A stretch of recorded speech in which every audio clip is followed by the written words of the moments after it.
Pour ne rien manquer, abonnez-vous maintenant.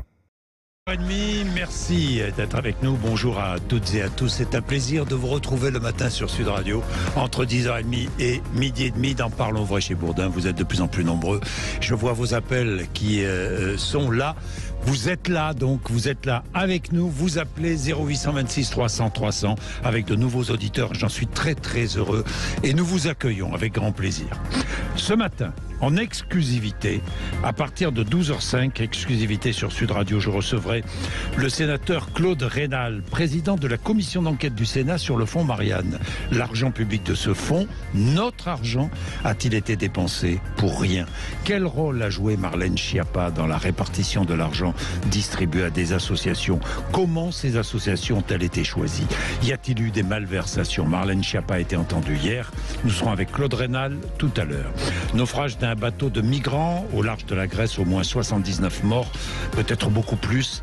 Les 27 pays de l'Union européenne ont engagé une réforme du droit d'asile. Faits et explications dans un instant. 11h, 12h, débat. Débat, c'est jeudi, aujourd'hui, nous sommes jeudi politique, donc 3 députés avec nous. Nous parlerons du naufrage de ce bateau de migrants, du droit d'asile, des déserts médicaux et d'autres sujets tout à l'heure, entre 11h et midi. Et puis à 10h45 avec nous, dans quelques minutes, le maire de Bègles, prêt à expérimenter la vente encadrée de cannabis dans sa ville. Il est 10h32. Vous savez que vous pouvez nous retrouver tous les jours de 10h30 à midi et demi, en direct, évidemment, en direct à la radio, bien sûr, Paris, région parisienne 99.9, mais sur l'application Sud Radio aussi, et vous êtes de plus en plus nombreux sur le site sudradio.fr, sur le Facebook Live et sur la chaîne YouTube de Sud Radio, podcast également, le site sudradio.fr, l'application Sud Radio et toutes les plateformes de podcast, Apple Podcast, Spotify et 10h. Félix Mathieu, bonjour Félix. Bonjour Jean-Jacques. Dans quel monde on vit? Polémique en Australie. Écoutez bien, une famille végane a écrit à ses voisins pour leur demander de fermer la fenêtre lorsqu'ils cuisinent de la viande. Message important, veuillez prendre ce sujet très au sérieux. À Perth, en Australie, cette famille y a mis les formes, selon le journal The Independent, pour exprimer toute la gravité de la situation à ses voisins. Des miasmes de viande grillée qui arrivent chez eux et qui, en tant que végétaliens, les rendent malades, disent-ils. Veuillez fermer la fenêtre pour que ça n'arrive plus chez nous. Il n'en fallait pas plus pour enflammer les réseaux sociaux australiens. La missive a été postée sur Facebook pour s'attirer une pluie de commentaires indignés, voire des commentaires franchement moqueurs. Un certain viandard propose même d'aller organiser des barbecues en bas de chez ses voisins un peu tatillons. Il est 10h33, merci d'être avec nous. Naufrage au large de la Grèce dans la nuit de mardi à mercredi. Au moins 79 morts. Mais le bilan pourrait être beaucoup plus lourd. Il s'agit d'un bateau de migrants, un bateau bondé, un bateau de 25 mètres de long, surchargé. Sur ce bateau, il y avait des centaines de migrants.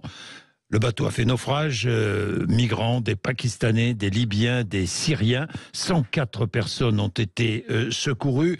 Le bateau avait appareillé en Libye. Aucun passager n'était équipé d'un gilet de sauvetage. Un avion de Frontex avait repéré le bateau mardi après-midi. Les migrants à bord avaient refusé toute aide. Le capitaine, lui, a quitté l'embarcation. Il y a eu plusieurs appels de détresse. Antoine Pécou est avec nous, professeur de sociologie à l'université Sorbonne Paris-Nord, directeur du département politique de l'Institut Convergence Migration. Bonjour Antoine Pécou. Bonjour. Drame, donc au large de la Grèce, un bateau venu de Libye qui voulait atteindre les côtes italiennes. Malheureusement, ce n'est pas le premier ni le dernier, Antoine Pécou. Oui, absolument. C'est malheureusement une réalité quasi quotidienne, tout à fait macabre, mais qui effectivement depuis plusieurs années, depuis au moins une dizaine d'années, caractérise ce qui se passe en Méditerranée. Évidemment, il y a des naufrages plus ou moins meurtriers, plus ou moins spectaculaires, dont on parle plus ou moins, mais à plus ou moins basse intensité. Des gens meurent pratiquement tous les jours dans la région méditerranéenne. Et donc, c'est désormais quelque chose qui est parfaitement intégré, malheureusement, dans les politiques et les réalités migratoires européennes. 3 jours de deuil décrétés en Grèce. 3 jours de deuil décrétés en Grèce. Je le disais, le bilan pourrait être beaucoup plus lourd. On attend des précisions sur la raison pour laquelle Frontex n'est pas intervenu, puisque un avion avait repéré le bateau mardi après-midi. Est-ce que vous avez une explication, Antoine Pécou ? Alors l'enquête ne fait que commencer, donc on n'a pas encore beaucoup d'éléments, mais il est probable qu'effectivement le bateau se trouvait encore dans les eaux internationales. Donc lorsqu'un bateau est sauvé ou on se porte au secours d'un bateau dans les eaux internationales, il est possible de le renvoyer un peu n'importe où, y compris en Libye. Donc c'est ce que craignent les migrants, bien évidemment, c'est d'être renvoyés en Libye, où les mauvais traitements sont quotidiens et sont une normalité. Et donc de ce point de vue-là, effectivement, il peut arriver que les bateaux refusent d'être secourus s'ils ne sont pas dans les eaux européennes, pour éviter d'être renvoyés en Libye. Par ailleurs, il est aussi possible que le bateau souhaitait aller en Italie et étant proche de la Grèce, il ne souhaitait pas être envoyé en Grèce, plutôt vers l'Italie. Et donc dans ce cas aussi, il aurait peut-être pu refuser les secours pour cette raison. Mais d'autres sources disent qu'il n'a pas vraiment refusé les secours, qu'il a au contraire appelé à l'aide, mais qu'il n'aurait pas été secouru. Donc évidemment, quelques heures après le naufrage, c'est encore impossible de savoir. Mais l'enquête clarifiera tout ça. Attendons les résultats de l'enquête. Ce qu'on sait, et on le voit sur les images que vous avez vues, que j'ai vu, ce bateau était surchargé, 25 mètres de long, parti, il avait appareillé en Libye, avec à bord, je le disais, des Syriens, des Libyens, des Pakistanais, 104 personnes secourues. Alors, secourues notamment par un yacht de luxe, enfin par le capitaine d'un yacht de luxe, Félix Mathieu, qui a participé au sauvetage d'une centaine de passagers. Le luxe incarné en mer, selon un site spécialisé, 175 millions de dollars, le prix de ce navire long de 93 mètres, le Mayan Queen 4. Il appartient à une richissime famille mexicaine, les Bayer, 4e fortune du Mexique. Le père s'est éteint l'année dernière avec une fortune estimée à 10 milliards. Celle-ci appartient donc désormais à ses héritiers, tout comme ce fameux bateau. Il naviguait au large du Péloponnèse au moment du naufrage, lorsqu'il a reçu l'appel à l'aide de l'embarcation de migrants en plein naufrage, histoire repérée par Le Figaro. Le bateau de luxe fait partie des 6 navires à avoir répondu à ce SOS. La rencontre de demande, le yacht des milliardaires, alors recueilli à son bord une centaine de migrants secourus en mer. En fait, ceux qui participent au sauvetage sont aussi des bateaux comme celui-là, des bateaux privés. Antoine Pécou. Oui, alors il faut effectivement, l'histoire est assez ironique, hein, il illustre bien l'indécence de la situation, mais il faut quand même rappeler que le droit de la mer prévoit que n'importe quel bateau, quelque chose de nature, que ce soit un yacht privé, un cargo, n'importe quoi, doit se porter au secours d'un bateau. C'est un principe fondamental du droit de la mer, en fonction de la proximité des bateaux, les plus proches doivent intervenir. Et donc en l'occurrence c'était un yacht de luxe, mais ça aurait pu être un cargo, ça aurait pu être un bateau de la marine, ça aurait pu être n'importe quoi. Alors c'est assez rare que ça se produise avec un yacht de luxe, mais ça peut arriver. Et en l'occurrence, alors d'autres bateaux sont venus au secours de ces migrants en détresse. Que faire pour prévenir de tels drames? L'Union européenne, c'est très intéressant parce qu'en ce moment, l'Union européenne et les 27 pays de l'UE travaillent sur une réforme du système d'asile avec la création d'un cadre commun pour la gestion de l'asile et de la migration pour remplacer l'actuel règlement de Dublin qui régit les demandes d'asile. Antoine Pécou. Oui, alors effectivement, le règlement de Dublin prévoit de façon un petit peu stupide que les migrants, les réfugiés doivent rester dans le pays où ils sont arrivés. Donc en l'occurrence, tous les réfugiés devraient rester en Grèce ou en Italie, ce qui n'a aucun sens puisqu'ils veulent gagner l'Europe et donc c'est contraire à la solidarité européenne. Donc le grand enjeu en Europe, c'est de redistribuer entre guillemets les réfugiés, c'est-à-dire qu'ils arriveraient dans un pays donné et ils pourraient être redirigés vers n'importe quel autre pays de l'Union européenne. Évidemment, les autres pays de l'Union européenne sont pas forcément très coopératifs, mais l'Union européenne négocie depuis des années sur des quotas de réallocation des réfugiés qui permettent de distribuer cette population. Une meilleure répartition sur le continent. Une meilleure répartition, absolument. Jusqu'à présent, très peu de progrès ont été faits. Il y a beaucoup de pays qui sont vent debout et en général, il y a toujours des systèmes, certains pays pourraient payer pour les réfugiés dans d'autres pays plutôt que de les accueillir. Enfin, ce genre d'arrangement de ce type. Mais effectivement, l'Union européenne a récemment adopté un nouveau cadre politique sur ce sujet. Mais je ne suis pas sûr qu'il reste à répondre à la question parce que c'est seulement ce qui se passe après que les gens sont arrivés. Là, en l'occurrence, le problème, c'est que les gens essayent d'arriver. Et ça, de ce point de vue-là, la distribution des réfugiés ne change rien à leur arrivée. Oui, que faire pour prévenir de tels drames?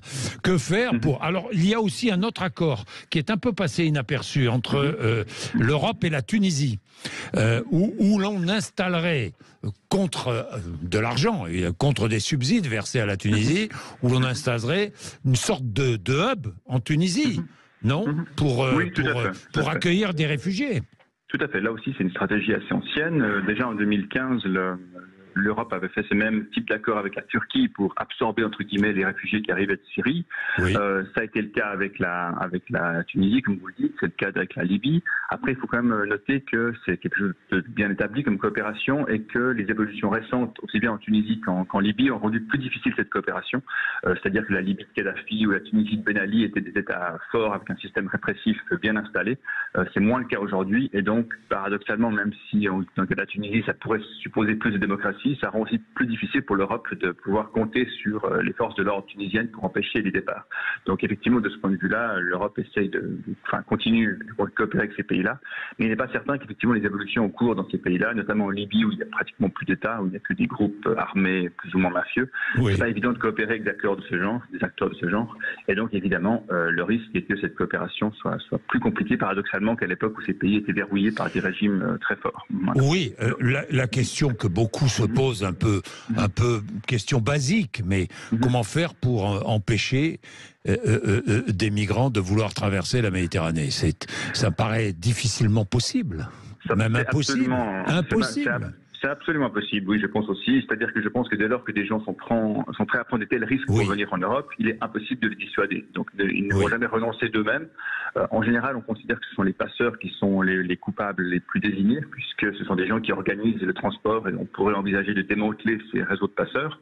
Mais en l'occurrence, les réseaux de passeurs sont quasiment imbriqués dans le fonctionnement de l'État libyen. Le bateau partait de la Libye. Ce sont pratiquement des gens qui travaillent de concert avec les autorités, ce qu'on appelle les autorités libyennes. Donc, il est extrêmement difficile de résoudre ce problème sans changer complètement le fonctionnement même du pays et de la Libye. Et ça, c'est quelque chose qui prendra des décennies au mieux. Donc, bien sûr. Il y a la volonté des migrants de venir en Europe. Il y a la complicité entre l'État libyen et les passeurs. Il y a, lorsqu'on arrête des passeurs, qui sont immédiatement remplacés par d'autres passeurs. C'est une question insoluble. C'est à bien des égards une question insoluble. Alors après, certains vous expliqueront que jusqu'à un certain stade, si les migrants viennent, c'est bien sûr parce qu'ils ont des raisons de partir, mais ils ont aussi des raisons de venir en Europe. Et notamment, l'Europe est un continent en déclin démographique avec des forts besoins de main-d'œuvre. La plupart de ces gens trouvent à s'employer. Donc une manière d'assécher de cette manière le business des passeurs, c'est de faire venir légalement des gens. C'est la même logique avec le cannabis. Vendre légalement le cannabis, c'est la meilleure manière de réduire le trafic. Donc de cette manière, avoir des systèmes de migration légale pour permettre à des réfugiés et à des migrants de venir en Europe et de s'y installer serait sans doute la meilleure manière d'éviter que ces migrants aient à payer des sommes astronomiques à des passeurs avec toutes les conséquences dramatiques. C'est-à-dire organiser une immigration de travail. Organiser une mission de travail et par ailleurs également reconnaître que certains réfugiés ont besoin de venir en Europe. C'est un besoin qui est incontestable et donc on pourrait imaginer aussi des corridors humanitaires, comme on les appelle parfois, qui permettraient à des réfugiés de venir légalement et de manière sûre en Europe sans avoir besoin de monter sur un bateau, puisque de toute manière une bonne partie de ces migrants, de ces réfugiés obtiennent finalement le statut de l'asile, puisqu'ils viennent de pays en guerre comme la Syrie, et donc finalement ils vont s'installer en Europe d'une manière ou d'une autre. Donc d'une certaine manière, autant les faire venir de façon légale et encadrée plutôt que dans des bateaux, ce qui favorise un système de passeurs qui ensuite devient complètement incontrôlable. Merci beaucoup Antoine Pécou, merci d'avoir été avec nous. Ça vous fait réagir, vous n'hésitez pas, 0826 300 300. Je reviendrai sur le sujet tout à l'heure entre 11h et 12h entre 11h et midi avec nos 3 députés. Nous sommes jeudi, vous savez que c'est jeudi politique, le jeudi sur l'antenne de Sud Radio. Vous serez là évidemment pour réagir et pour intervenir. Il est 10h44, nous allons partir pour Bègles dans un instant. Pourquoi Bègles?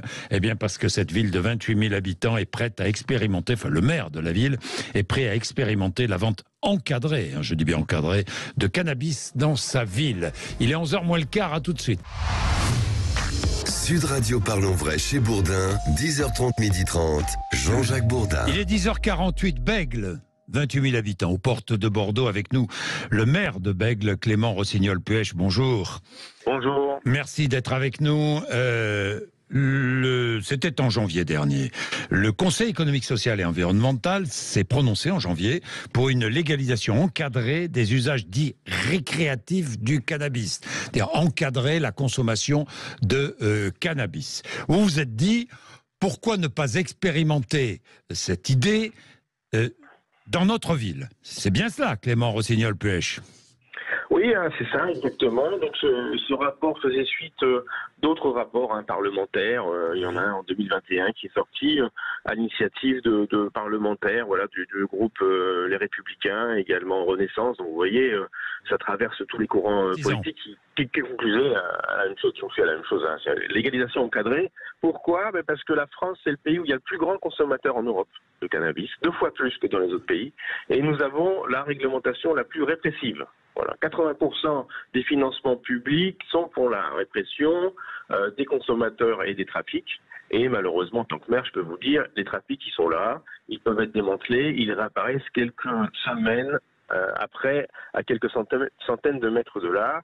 Et nous avons un vrai problème de consommation, notamment des plus jeunes. Voilà. Oui. À Bègle comme ailleurs. À Bègle comme ailleurs. À Bègle comme ailleurs, exactement. Et donc, comme au niveau national, on voit bien que le gouvernement, celui-ci, mais les précédents également, ils sont bloqués sur le tout répressif. En Allemagne, ils vont expérimenter en 2024, la légalisation encadrée, hein, c'est très encadré de cannabis, on ne pourra pas en l'acheter dans tous les coins de rue, il ne pourra pas consommer dans l'espace public. Et donc, en tant que maire, avec d'autres élus locaux, de tous bords politiques, on prend nos responsabilités et on dit, voilà, comme le gouvernement ne veut pas avancer, nous on propose une expérimentation locale très encadrée. Bègle, on ne sera pas la mecque de la consommation du cannabis. Dites-moi, est-ce que vous allez faire de Bègle, dites-moi Clément Rossignol-Puech, est-ce que vous allez faire de Bègle la ville du tourisme du cannabis, où l'on va venir à Bègle uniquement pour fumer du cannabis? Surtout pas, surtout pas. C'est vraiment pas ça le modèle, c'est vraiment pas ça que je souhaite. Au contraire, ça sera sur inscription, voilà, avec un suivi médical. On est vraiment dans l'expérimentation scientifique, si vous voulez. Ça sera en lien avec des addictologues, des sociologues, l'Agence régionale de santé. Enfin, vous voyez, c'est très sérieux, c'est très scientifique. Et pour également, voilà, voir les enjeux. Produits. Et avec quel produit? Et ben voilà, donc l'idée c'est également monter une filière française de production de cannabis. Par exemple en Creuse, dans la région Nouvelle-Aquitaine, ou à Bordeaux, d'ailleurs j'ai le soutien du président de la région, j'ai le soutien du président du Grand Guéret. En Creuse, eux, ils savent cultiver le chanvre pour un plein nombre d'usages vestimentaires, agroalimentaires, isolation, etc. des maisons. Et le cannabis c'est la même plante. Donc on pourrait aussi avoir une filière française, locale, bio, et pas tout laisser se marcher aux mains des trafics, voilà, du crime organisé. C'est 4 milliards d'euros par an. Hein. Donc cet argent-là, on pourrait l'injecter dans la prévention, dans des politiques de santé publique nationale qui manquent énormément, à l'instar aussi existe pour le tabac et pour l'alcool. Oui. Des personnes, pour l'expérimentation, des personnes choisies, très encadrées scientifiquement, vous l'avez dit, mais des personnes choisies comment? Vous savez, vous êtes entré... Je sais qu'il y a un colloque aujourd'hui organisé à Bègle sur le sujet. Voilà, donc l'expérimentation, on est en train de la construire, on va la construire avec les habitants, on va avoir du débat, évidemment c'est un sujet qui fait débat, bien sûr. Donc ce soir à 18h à Bègle, entrée libre, donc venez échanger avec des experts qui viennent des 4 coins de l'Hexagone pour échanger sur pourquoi légaliser, comment expérimenter. Une fois qu'on aura construit avec des professionnels une expérimentation qui tient la route, à Bègle et j'espère dans d'autres collectivités, on ira voir le président de la République qui m'a déjà répondu, car j'ai sollicité, il a pris bonne note de cette demande et il a donné suite auprès du préfet de région, également du ministre de l'Intérieur. Il a donné une forme d'autorisation, Clément Rossignol-Puech. Non, pas d'autorisation. Il a dit qu'il prenait bonne note de ma demande. Donc c'est étape après étape, mais je suis très volontaire. C'est déjà pas mal, dites-moi. C'est déjà étonnant déjà qu'il ait répondu si vite et qu'il ait donné bonne note. Voilà, exactement. Donc d'ici cet automne, on aura produit un document très sérieux, encadré, et nous irons voir le gouvernement et le président de la République. Donc cette expérimentation aura lieu. Cette expérimentation, je l'espère, aura lieu. Mais par contre, je ne l'amènerai que si j'ai l'autorisation du gouvernement. Ça, évidemment. Parce que là, quand même, on parle de stupéfiants. Mais c'est pas la première fois que les collectivités territoriales peuvent innover sur des enjeux sociétaux ou sociaux. On est vraiment, nous, dans l'innovation, dans l'ingénierie sociale. Et puis, surtout, les Béglais, moi, j'en parle avec les habitants. On sent bien que pour les Françaises et les Français, la population, elle est mûre. Les habitants, ils sont mûrs pour avoir ce débat, pour expérimenter. parce qu'ils sentent bien que voilà, c'est un fait de société, on connaît tout le monde connaît dans son entourage des gens qui fument, soit qui cultivent, soit qui vont acheter au coin de la rue, ou des familles désemparées parce qu'il y a des collégiens, parce que voilà, qui fument. Mais là, c'est un vrai problème de santé publique. Je fais pas l'apologie du cannabis, attention. Bon, c'est des enjeux de santé publique. C'est un peu contre-intuitif, mais pour pouvoir diminuer la consommation, notamment celle des plus jeunes, et mieux accompagner les consommateurs, eh bien, il faut arrêter ce modèle prohibitif de la prohibition et de la répression à tout craint. 80% des financements publics, c'est pour la répression. Les prisons sont pleines, la justice et la police sont débordées. Je pense qu'ils ont autre chose à faire que mettre des consommateurs en prison ou mettre des amendes. Et donc aussi, on a des enjeux de la fin de vie. Voilà, les personnes âgées qui, parce qu'ils ont beaucoup de douleurs suite à des maladies, cannabis peut aider. Il y a une expérimentation actuellement sur le cannabis thérapeutique. Eh ben, allons au bout du sujet. Bien, merci Clément Rossignol-Pêche. Merci beaucoup. Merci à vous. Merci d'avoir été avec nous ce matin. Vous réagissez. Que pensez-vous de cette expérimentation? Vous la soutenez ou pas? Vous pensez que c'est une bonne idée ou pas? Une légalisation très encadrée de la vente du cannabis? Allez-y. 0826 300 300. Vous réagissez. Je vous mettrai à l'antenne. Ne vous inquiétez pas. Même dans notre... parce que nous en parlerons tout à l'heure, peut-être entre 11h et 12h. Si vous intervenez, nous en parlerons évidemment avec nos invités, nos 3 députés.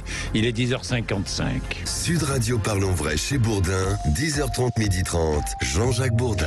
Bien, il est 11h02, nous sommes jeudi, et vous le savez, tous les jeudis, nous organisons notre jeudi politique avec des députés ou des sénateurs, tout dépend les jeudis, des députés ou des sénateurs qui viennent parler de l'actualité, évoquer l'actualité qui est évidemment toujours passionnante. Yannick Noder est déjà avec nous, député LR de l'Isère, c'est votre première. Bonjour. Bonjour. Yannick Noder, merci d'être avec nous. Nous allons recevoir Aurélien Taché, qui est député écologiste du Val d'Oise, qui sera là dans un instant.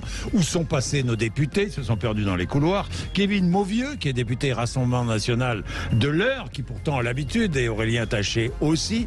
Ils ont l'habitude tous les deux, mais ils ont disparu. C'est pas grave.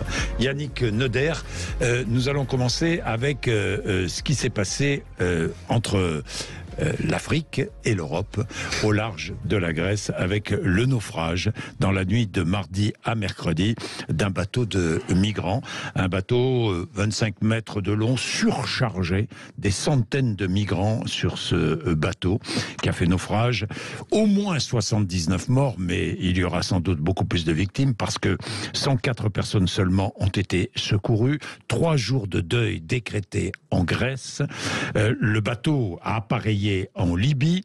Aucun passager n'était équipé d'un gilet de sauvetage sur le bateau. Des migrants venus du Pakistan, venus de Libye, venus de Syrie. Je le disais, aucun passager n'était équipé d'un gilet de sauvetage. Un avion de Frontex avait repéré le bateau mardi après-midi, mais les migrants à bord auraient refusé toute aide. L'enquête nous dira exactement ce qui s'est passé. Le capitaine, lui, a quitté l'embarcation le plus rapidement possible avant que le bateau ne fasse naufrage. Il y a eu évidemment de nombreux appels de détresse, de nombreux bateaux qui naviguaient dans la zone sont venus au secours des migrants. Quoi qu'il en soit, il y a un drame en mer avec, je le disais, au moins 79 morts. Kevin Mauvieux, bonjour. Bonjour. Merci d'être avec nous. Vous nous avez rejoint. Vous n'avez pas vu Aurélien Taché dans le secteur? Non, bon, d'accord. On ne s'est pas croisés. Bon, d'accord. Kevin Mauvieux, qui est député Rassemblement National de l'Eure. Auparavant, avant d'engager nos débats autour de ce premier sujet, Fabienne est avec nous. Fabienne est dans le Tarn et Fabienne a été éducatrice spécialisée. Bonjour Fabienne. Oui, bonjour Monsieur Bourdin, bonjour à tout le monde. Merci d'être avec nous. Vous avez accompagné des migrants pendant des années, Fabienne. Tout à fait, oui. Mineurs et jeunes majeurs. Mineurs et jeunes majeurs. Devant ce drame, quelle est votre réaction et qu'avez-vous envie de dire ?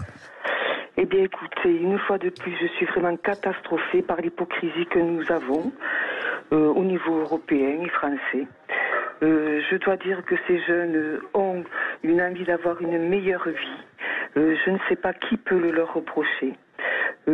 surtout lorsque nous connaissons ce que nous avons pu faire, nos capacités actuelles de pouvoir les aider. Et je suis tout à fait, en accord avec la personne qui est intervenue sur le fait de dire qu'il faut absolument mettre en place un travail autour des corridors humanitaires. C'est indispensable. Nous n'avons même pas idée de ce que cela peut représenter dans l'avenir et l'avenir proche. Nous pensons que nous allons régler ça avec des sanctions, avec des règles, Ce n'est pas possible, c'est l'humain. Nous sommes en train de parler d'humain, d'humanité. Et ça n'a aucune valeur par rapport à tout ce que nous pouvons mettre en avant. Que ce soit n'importe qui autour de vous, sur cette terre, on n'a pas le droit de pouvoir accepter qu'il y ait encore des morts en Méditerranée. Je ne sais pas à l'heure actuelle comment nous pouvons encore nous baigner dans la Méditerranée. C'est une honte. Bien, Fabienne, restez un peu avec nous, Fabienne. Aurélien Taché nous a rejoint, bonjour. À votre tour. Alors, vous venez d'écouter Fabienne. Que faire pour prévenir de tels drames? Allez-y, il y a plusieurs solutions qui sont avancées un peu de tous les côtés. Il n'y a pas de solution franco-française, il y a des solutions européennes peut-être, je ne sais pas. Votre avis, qui veut commencer? Ordre alphabétique, c'est pas compliqué, Kevin Mauvieux. Allez-y. Eh bien, je pense que la première des solutions face à ce genre de drame, et d'ailleurs, je voudrais envoyer aussi mes pensées aux victimes, aux familles des victimes, parce que ça reste des êtres humains derrière. La solution, la première, c'est d'éviter que ces personnes prennent des risques pour leur vie. Et éviter de prendre des risques pour leur vie, c'est arrêter de leur faire croire qu'en traversant la Méditerranée, ils trouveront un Eldorado où on pourra leur offrir tout ce dont ils ont besoin, alors qu'en réalité, en France, on n'arrive même plus à offrir tout ce dont ont besoin aux Français déjà, donc il sera compliqué de leur offrir ce dont ils ont besoin. Donc il faut commencer par leur faire comprendre que traverser la Méditerranée, c'est prendre un gros risque pour potentiellement peu de résultats. Et ensuite, une fois qu'on a dit ça, pensez-vous dans les actes... qu'ils ne mesurent pas le risque? Non, parce que je pense que l'individu en lui-même peut potentiellement mesurer le risque, mais je pense que ce dont on n'a pas la mesure, c'est qu'il y a toute une filière de passeurs dans ces pays-là qui leur vendent du rêve, et quand vous êtes dans la détresse ou pas, mais quand vous êtes dans la détresse, quand on vous vend du rêve, vous avez envie d'y croire. Et donc, vous montez plus facilement sur une barque ou dans un bateau qui, en réalité, n'ira pas jusqu'à l'autre côté de la Méditerranée. Quand le passeur et l'État en question, je pense à la Libye, puisque le bateau a appareillé de Libye, quand les passeurs et l'État sont complices, quand les passeurs qui pourraient disparaître pour une raison ou une autre, parce qu'on les arrête, ou parce qu'on les tue, ou parce qu'on... sont remplacés immédiatement par d'autres passeurs, mais comment faire? Et que faire? Vous le dites, les États sont dans la boucle. Il y a des États. Mais l'État libyen n'est pas un État structuré. Mais alors, ce n'est pas un État structuré. Mais après, il y a tout un tas d'organisations. Il y a tout un tas d'organisations internationales. Il y a tout un tas de moyens qui sont à notre disposition pour mettre la pression. Mais après, vous parlez d'un sujet extrêmement compliqué, qui est le sujet de la Libye. On ne va pas se mentir, c'est très compliqué au niveau de la Libye. Mais pour montrer un peu que quand on veut, on peut, et qu'en l'occurrence aujourd'hui on ne veut pas, on n'a qu'à prendre la situation dans nos outre-mer, où on continue à distribuer des millions à certains pays d'aide au développement, alors que ces pays n'acceptent pas de respecter les accords et de récupérer leurs ressortissants. Ne déplaçons pas le problème. Là, mais je ne déplace pas le problème. C'est symptomatique. On parle de la traversée de la Méditerranée. C'est symptomatique. Quelle solution pour éviter de tels drames en Méditerranée? Vous dites, vous avez votre les solutions, c'est de faire comprendre qu'on ne peut plus arriver en France comme on veut, que les demandes d'asile doivent se faire à l'étranger et non sur le territoire français, dans les consulats, dans les pays respectifs ou dans les pays limitrophes quand on n'a pas de consulat, et qu'il faut arrêter ce système de prenez le risque de votre vie pour nous demander des papiers que potentiellement on vous refusera et que potentiellement, dans une situation dans laquelle potentiellement on ne pourra pas vous aider. Ça, c'est dangereux. Aurélien Taché. Non, par ordre alphabétique, pardon. Yannick Noder, député LR de l'Isère.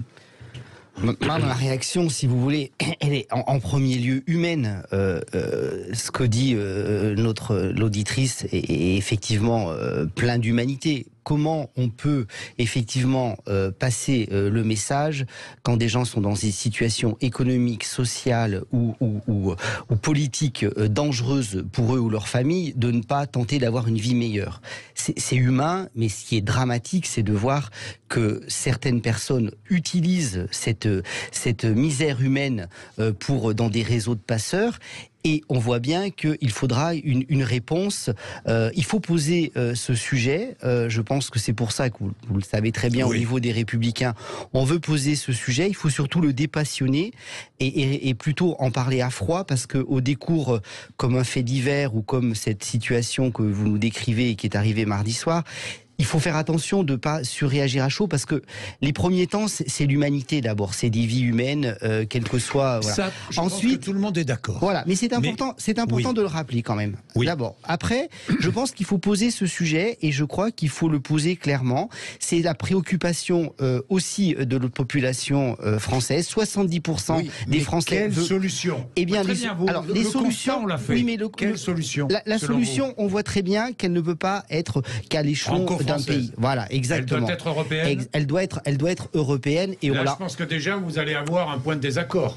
On voit que l'Europe, ça ne marche pas aujourd'hui au niveau de l'immigration. Alors, si je peux finir à mon propos, on voit simplement qu'il faut que la France puisse, et c'est le cadre de nos propositions de loi, notamment notre proposition de loi constitutionnelle, que la France vote ses lois dans le Parlement, c'est bien, mais on sait que pour pouvoir les appliquer, il faut cette modification de la Constitution pour pouvoir justement négocier ces dérogations. Et moi, ce que j'espère, c'est que ces négociations qui viendront par la modification de notre Constitution pourra globalement emmener l'ensemble de l'espace Schengen sur cette perméabilité de nos frontières. Vous demandez des dérogations pour que la France puisse appliquer certaines lois qui ne sont pas appliquées en Europe. Mais surtout pour éviter le fait divers d'Annecy et de permettre que finalement ce ressortissant ne puisse pas venir en Suède et ensuite passer de la Suède en France. C'est ça, c'est surtout ça aussi. Bon, alors attendez, je voudrais rappeler aussi ce qui se passe au niveau européen, parce que c'est important, il y a aussi une actualité au niveau européen.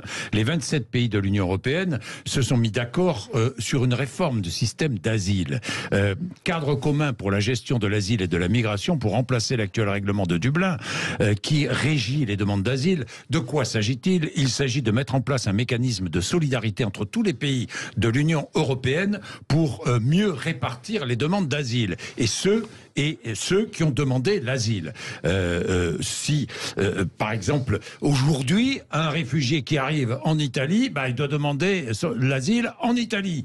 C'est le règlement de Dublin, ce qui est assez stupide, surtout si ce réfugié veut aller ailleurs en Europe. Bon, alors aujourd'hui, l'Europe est en train d'y travailler, le texte est au Parlement européen et il sera adopté ou pas, nous verrons bien, avant l'élection européenne de 2024. Il y a une autre volonté européenne, c'est de mettre en place de nouvelles procédures obligatoires aux frontières extérieures. Là, ça vous rejoint, avec des mises en place de procédures de retour, c'est-à-dire durcir un peu les conditions d'arrivée sur le continent européen. Aurélien Taché. Alors, plusieurs choses. D'abord, je suis très content qu'on ait ce débat ce matin, parce que je trouve que avoir des centaines de morts, on est à 79, mais le décompte va être bien plus important que ça, dans la Méditerranée, et avoir jusqu'ici des réactions assez timides, et merci Jean-Jacques Bourdin de mettre ce sujet à votre antenne ce matin, me paraît totalement révoltant. On est quand même en France, quoi. Le pays des droits de l'homme. Alors je sais, maintenant c'est devenu un peu une litote de dire ça, mais enfin quand même, des centaines de personnes qui meurent dans la Méditerranée, grosso modo, on est en train d'expliquer qu'il faudrait, parce que ces gens n'auraient pas compris, leur dire qu'il n'y a pas d'Eldorado en France. Mais enfin, de quoi parle-t-on? Croyez-vous franchement, chers collègues, qu'ils ne savent pas que c'est pas l'Eldorado en France? Croyez-vous franchement qu'à l'ère des smartphones, à l'ère au moment où les gens échangent entre eux, ils savent très bien le risque qu'ils prennent, et ils passent par la Libye, qui est un pays qui les met en esclavage, où les gens sont massacrés, et ils le font quand même parce que la vie là-bas est tellement dure à l'échelle d'une famille. Quand il y a des persécutions, quand il y a des grosses difficultés, eh bien vous avez quelqu'un, en général, les parents qui disent à un des enfants, il va falloir que tu sois le plus courageux et que tu y ailles, parce qu'il va falloir que tu nous aides ici parce qu'on s'en sort pas. Donc à un moment, penser que une France sans immigration, c'est le fantasme du Rassemblement national, peut exister, c'est faux. Un monde sans immigration n'existera jamais. Il y aura toujours des migrations, c'est comme ça. Maintenant, la question c'est comment on les régule. Sur le droit d'asile, j'aimerais quand même qu'on puisse se dire des choses simples. Le droit d'asile, c'est quand même un petit peu plus que simplement la migration économique, familiale ou autre. Peut-être qu'on en parlera après dans le débat, je ne sais pas. Mais là, on parle du droit d'asile. Il y a des solutions, peut-être, sur d'autres sujets, sur le terrain économique. Qu'on soit clair, moi je ne suis pas pour l'abolition des frontières. Mais en revanche, si on commence à remettre en cause le droit d'asile, comme je l'entends, et il y a des choses qui sont qui interrogent, qui sont terribles, le drame de Annecy en fait partie, on peut en parler aussi. Mais néanmoins, à un moment, le droit d'asile, c'est comme un droit fondamental date de notre Constitution. C'est quelque chose qui a fait l'honneur de la France. Si on n'est plus capable sur l'échiquier politique, sur le grand spectre de l'échiquier politique de défendre ça, moi j'ai un problème. Alors après, je ne comprends pas la position des Républicains. Les Républicains nous expliquent qu'il faut que le droit national prime sur le droit européen, donc c'est le contraire d'un système d'asile européen. Donc je comprends pas. Soit on fait un système européen qui fait qu'on répartit effectivement. Soit on renforce l'accueil, enfin les conditions d'accueil au niveau européen. Non mais je vais vous répondre. Oui. On est assez simple, c'est-à-dire que là, vous décrivez d'ailleurs parfaitement une situation d'immigration massive subie. D'ailleurs, accueillir toutes ces personnes, si on n'est pas en capacité de les accueillir correctement par un travail, socialement, les soigner, et on passe simplement d'un modèle d'immigration subie, non choisie, à une immigration. Il ne s'agit pas de remettre le droit d'asile en question, c'est simplement de pouvoir en parler au Parlement, de pouvoir définir des quotas et d'avoir une immigration choisie. Sur le droit d'asile, chers collègues, que sur l'immigration économique, sur l'immigration économique, si vous voulez, on peut discuter de ça. Je ne vais pas forcément être d'accord avec vous, mais c'est pas grave. On est bien d'accord. Mais sur le droit d'asile, c'est un droit fondamental, protégé par la Constitution, mis en œuvre par des instances indépendantes. Vous voulez mettre fin à l'indépendance de l'OFPRA? Vous voulez que ce soit le politique qui décide qui donne l'asile? Moi, je ne suis pas d'accord. Moi, je dis que c'est effectivement quelque chose qui est garanti par la justice, qui est garanti. Et par contre, je suis favorable à un système de répartition. Alors, moi, je suis pour que... On va parler de la répartition au niveau européen, mais attendez, je voudrais quand même rappeler que tous ces migrants n'avaient pas peut-être la volonté de demander asile à la France, ou à l'Italie, ou je ne sais pas. Ils avaient peut-être. Jean-Jacques Bourdin, c'était peut-être qu'une étape encore. Le continent européen n'était peut-être encore qu'une étape. Vous avez dit quelque chose d'extrêmement intéressant sur le règlement Dublin. Oui, le règlement Dublin. Mais oui, c'est celui qui oblige finalement le pays d'arriver à prendre en charge les demandes d'asile. Donc toutes les réformes européennes dont on le parle, tant qu'on ne remettra pas ce règlement en cause, ça ne sert à rien. Il est en train d'être remis. Mais il est en train d'être remis en cause. Oui, alors j'espère, parce que j'ai un petit doute encore que finalement la France et d'autres ne bloquent pas. Mais ça ne bloque pas. Le règlement Dublin va encore s'appliquer au moins quelques années. Attendez, mais excusez-moi, mais j'entends bien votre no-limite en immigration. Non, je n'ai pas dit ça, je parle de droit d'asile. Soyons précis. Soyons précis. À toutes ces populations qui arrivent, qu'on ne sait pas loger, qu'on ne sait pas donner du travail, j'ai fait un rapport de 150 pages que j'ai remis à Édouard Philippe il y a 5 ans. Il faut faire très attention à ce qu'on propose, parce que je trouve que c'est assez démagogique. C'est assez démagogique de vouloir dire venez, alors qu'on n'est pas capable de s'en occuper. Écoutez, il faut quand même dire les choses comme elles sont. Pour l'instant, il est 11h18. Kevin Mauvieux, qui a un peu un déficit de parole, va pouvoir prendre la parole. Et j'ai quand même plein de questions à vous poser. Je voudrais pas qu'on élargisse. On est sur le cas de ce drame en Méditerranée, savoir s'il y a des solutions pour éviter de tels drames. Quelles sont ces solutions? Voilà ce qui m'intéresse. Il est 11h18, à tout de suite. Mauvieux. Alors, moi, je veux bien vos solutions, mais que pensez-vous de cette idée d'aller... C'est l'Europe, j'en parlais à l'instant, qui est en train de négocier avec la Tunisie pour donner des subsides à la Tunisie. En contrepartie, les Tunisiens, je sais pas, moi, installent des camps de réfugiés en Tunisie pour éviter qu'ils ne franchissent la Méditerranée. Je suis pas certain que c'est une solution pour éviter éventuellement de franchir la Méditerranée. C'est ce qu'on a fait avec la Turquie. Oui, est-ce que ça a marché? Ça a peut-être évité. Ça a peut-être évité quelques drames. Ça a peut-être évité l'arrivée en Europe de centaines de milliers de réfugiés, non? J'en suis pas certain. Et j'en suis pas ça. Ça a dû éviter des drames, probablement. Ça, je vais pas le remettre en cause. Après, faire ce hub, peut-être que ça évitera des drames en bloquant les individus là-bas. Mais tant qu'on ne reviendra pas encore une fois à la racine, c'est-à-dire on demande le droit d'asile dans les consulats étrangers. En Afghanistan, vous demandez où? On va dans les pays frontaliers. Mais on ne fait pas venir jusqu'en France. On ne fait pas venir jusqu'en France les personnes. On ne les laisse pas venir jusqu'en France et prendre le risque de traverser la Méditerranée. Et tout à l'heure, j'entendais mon collègue Taché qui disait que les individus qui sont dans ces pays-là pensent que la France est un Eldorado. Enfin, conscience. Vous avez dit que les gens avaient conscience du risque, conscience. Tout à fait. Je pense que les gens, encore une fois, ont conscience du risque. Ils savent qu'ils vont traverser la Méditerranée. Mais vous avez les ONG qui sont de véritables organisations de passeurs qui font croire à ces personnes que le risque est bien moindre par rapport à l'avantage et qui les incitent à y aller. Alors je sais que c'est difficile de l'avouer, mais c'est la réalité. Est-ce que vous pensez que les passeurs ont besoin des ONG? C'est la réalité. Avec tout le respect que je vous dois, c'est totalement irrespectueux de dire ça à des gens qui qui mettent leur vie en danger pour aller sauver d'autres vies. Quand même, mettons-nous d'accord sur le fait que ces gens-là sont des héros. Arrêtez de dire que ce sont des passeurs. Ils vont en mer parce qu'il y a des gens qui sont en train de risquer leur vie pour essayer de ne pas les laisser mourir. Je ne crois pas que ce soit ça le sujet. Après, bon, moi je voudrais juste donner deux ou trois éléments de réponse. Ce qu'on pourrait faire d'autre. La Tunisie ne me semble pas une solution. Vous savez que le nouveau président tunisien est quand même quelqu'un qui est proche des idées d'Éric Zemmour, qui explique que les populations subsahariennes vont grand remplacer les Tunisiens. Je ne pense pas que ce garçon soit quelqu'un de très en qui on peut avoir confiance pour une gestion des réfugiés qui soit digne. En revanche, des centres aux frontières européennes. En tous les cas, l'Europe négocie avec lui. Oui, mais des centres aux frontières européennes, des centres où les gens arrivent aux frontières extérieures de l'Union européenne et où on répartirait les gens ensuite. Les gens qui ont le droit à l'asile, les autres partent. Les gens qui ont le droit à l'asile dans les pays européens. Et puis ensuite, on fait des cours de français, on laisse les gens travailler. Je crois que M. Darmanin et Mme Borne sont ouverts à l'idée, enfin, de laisser les demandeurs d'asile travailler quand ils arrivent dans notre pays. Moi, je ne suis pas favorable à ce qu'on donne des allocations sociales ou des centres à tout va pour les gens qui arrivent. Je suis favorable à ce qu'on les laisse travailler et s'intégrer. Et la plupart d'entre eux... Alors, il y a des solutions. Je voudrais juste réagir.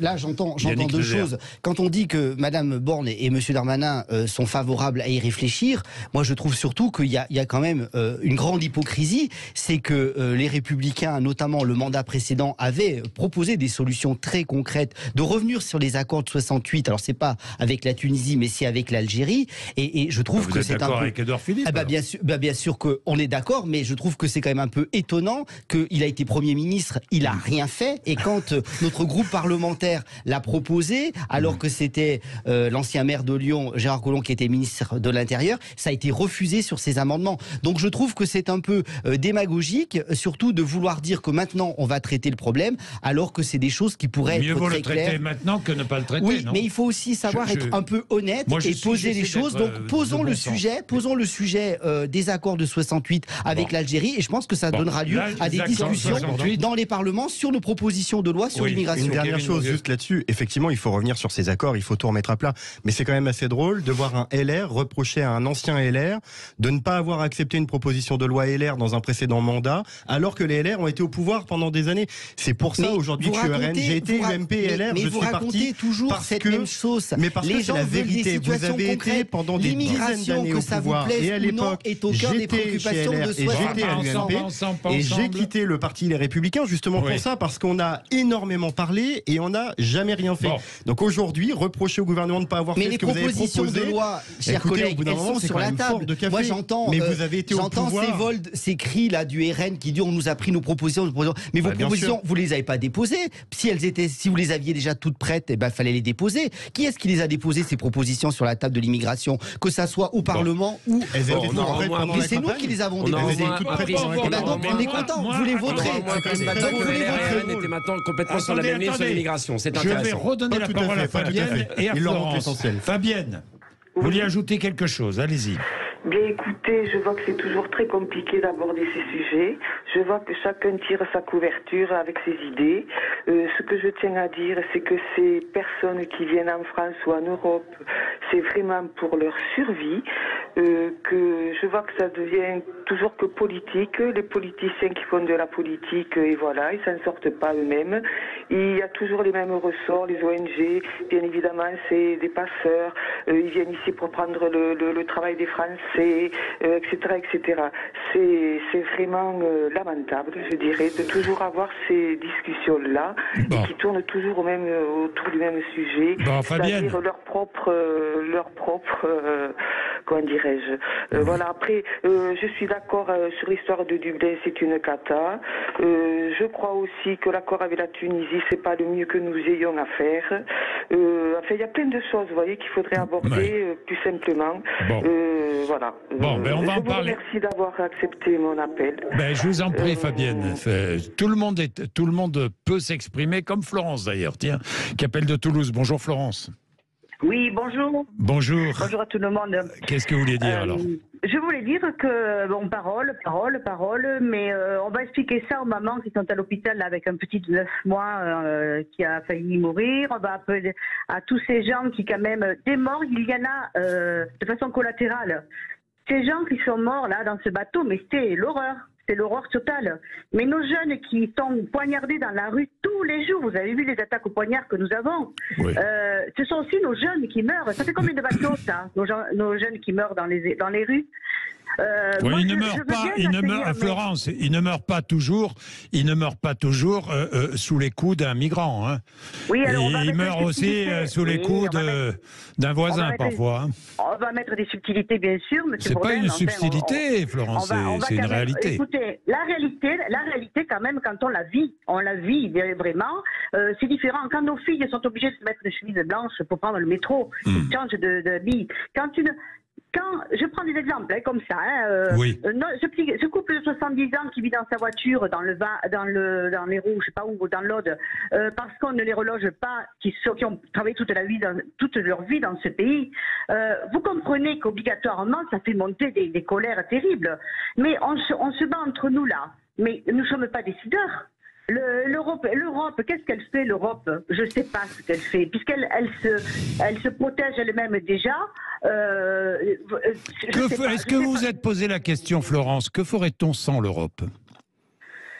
Écoutez, je ne sais pas ce qu'on ferait dans l'Europe, je ne vais pas aller plus loin parce que sinon je développe vraiment et je pense que bon. Mais ce que je veux dire par là, dites ce que vous pensez. Ces gens qui décident ne vivent pas la réalité. Donc il est très difficile de prendre des décisions dans ces cas-là. Vous savez, quand vous êtes touché dans votre chair, ou que vous avez le Syrien, cette horreur qui s'est passée à Annecy, cette horreur totale, je veux dire, mais vous vous dites... Quelle était la probabilité, il y a 30 ans en arrière, excusez-moi, j'ai quelques années de vol, que mon gosse soit poignardé dans la poussette par quelqu'un qui vient de Syrie. Alors, je vais vous dire, je vais quand même essayer d'être objective. Ces gens ont vécu des horreurs. Ces gens ont vécu des erreurs par une géopolitique internationale terrible. C'est pour ça que je ne vais pas ouvrir ce débat si loin. Nous subissons des conséquences qui ont été décidées par des gens qui, bien au-delà de nous, les États-Unis, tout ça. Alors, au lieu de se battre comme ça et d'avoir des victimes collatérales, parce que ce bateau, c'est aussi une erreur, il faudrait remonter à la source, c'est-à-dire voir ces pays, les pays, les gouvernements et tout. Et la Tunisie, qu'est-ce qu'elle a fait? Elle a dû se fermer parce qu'elle s'est protégée. Il y a quand même un danger d'un pays. Merci Florence, merci Florence. Dans tous les cas, être intervenue. Gérald veut parler aussi. Allez, nous allons continuer ce débat. Nous n'allons pas consacrer toute cette heure à la migration. Nous parlerons aussi d'autres sujets, notamment Marlène Schiappa, cette commission là autour du fonds, commission sénatoriale autour du fonds Marianne. Je recevrai tout à l'heure Claude Raynal, le président de cette commission, le sénateur Claude Raynal à 12h05, qui sera avec moi ici même en direct. Il est 11h31, à tout de suite. Sud Radio Parlons Vrai chez Bourdin, 10h30, 12h30, Jean-Jacques Bourdin. Bien, ça passe vite ce matin. Yannick Noder, député LR de l'Isère, est avec nous. Kevin Mauvieux, député RN de l'Eure, et Aurélien Taché, député écologiste du Val d'Oise. Gérald a une question pour vous trois. Bonjour Gérald, allez-y. Oui. C'est une question pour Aurélien Taché surtout, je crois. Oui, pour Aurélien Taché, bonjour à tous, pardon, excusez-moi, à laquelle j'arrive pas à comprendre son obstination auprès allez-y. Question alors, Gérald. À devoir recevoir toute la misère du monde en France. La question en fait est très simple. La Commission européenne est en train de travailler sur une loi qui dit que chaque pays qui ne reçoit pas un réfugié recevra une peine de 22 000 euros par réfugié si évidemment il les refuse. Notamment par exemple la Pologne et la Hongrie qui sont contre ça et à juste titre. Je voulais savoir en fait qu'est-ce que vous en pensez. Tout simplement que la Pologne et la Hongrie devraient être sanctionnées par l'Union européenne, effectivement, pour ne pas prendre leur part. Moi, je ne vous ai jamais dit, mon cher Gérald, que la France devait accueillir toute la misère du monde. Je vous ai dit que sur la question de l'asile en particulier, c'est-à-dire on parle de gens qui sont menacés de mort dans leur pays pour telle ou telle raison. Il fallait qu'on puisse continuer à assurer ce droit en France, mais je l'ai dit aussi, je souhaite que ce soit réparti au niveau européen. Je le souhaite profondément. On voit très bien ce que ça a donné en Italie ou en Grèce, le fait qu'ils aient finalement à accueillir beaucoup plus que les autres du fait du dérèglement européen actuel. Et quand certains pays d'Europe de l'Est, ceux dont vous avez cité, ne remplissent pas leurs obligations, mais continuent d'avoir des aides financières extrêmement importantes de l'État, plutôt que de punir les populations qui en plus ne partent pas, parce que tout à l'heure j'entendais mon collègue Mauvieux dire l'aide au développement, il faudrait finalement la réduire. Donc ça veut dire qu'en plus plus, ceux qui ne partent pas, ceux qui sont là-bas, qui essaient de s'en sortir, on va les punir. Non mais ça c'est terrible. Alors que par contre, punir ceux qui effectivement refusent de remplir leurs obligations de solidarité au niveau de l'Union européenne, dont ils bénéficient grassement par ailleurs, ça me choque. Bien, Gérald.